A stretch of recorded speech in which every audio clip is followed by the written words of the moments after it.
फोंडशिरस येथे लोकप्रतिनिधींचा गौरव. जनसेवा हीच ईश्वरसेवा मानून शाळेचा विकास करणार नूतन पंचायत समिती सदस्या सोनालीताई पाटील. फोंडशिरस तालुका माळशिरस येथील जिल्हा परिषद प्राथमिक शाळा पाटील वस्ती येथे नूतन पंचायत समिती सदस्या सोनालीताई राजेंद्र पाटील आणि माजी पंचायत समिती सदस्य मधुकरराव भाऊ पाटील तसेच ग्रामपंचायत सदस्य राजेंद्र पाटील यांचा भव्य सत्कार सोहळा शाळा व्यवस्थापन समिती व शाळेच्या वतीने उत्साहात पार पडला. एकाच कुटुंबातील 2 पिढ्यांचा समाजसेवेचा वारसा आणि लोकशाहीतील सक्रिय सहभागाचा गौरव यावेळी करण्यात आला. यावेळी शाळेचे मुख्याध्यापक कैलास गायकवाड यांनी गौरवपर भाषणात बोलताना पाटील कुटुंबाच्या सामाजिक आणि राजकीय कार्याचे कौतुक केले. सोनालीताई या केवळ प्रतिनिधी नसून आमच्या शाळेतील विद्यार्थ्यांच्या माता पालक देखील आहेत.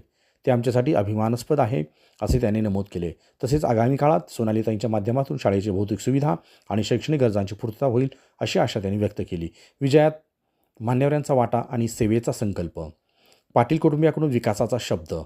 मान्यवरांची उपस्थिती या सोहळ्यासाठी शाळा व्यवस्थापन समितीचे माजी अध्यक्ष आप्पासाहेब मोटे, विद्यमान अध्यक्ष दत्तात्रय मोटे, प्रतिष्ठित नागरिक वसंतराव वाघमोडे पाटील, तात्या वाघमोडे पाटील, तानाजी वाघमोडे पाटील आणि पांडुरंग खरात यांची प्रमुख उपस्थिती होती. यासह परिसरातील अंगणवाडी सेविका, मदतनीस, ग्रामस्थ आणि शाळेतील विद्यार्थी मोठ्या संख्येने उपस्थित होते.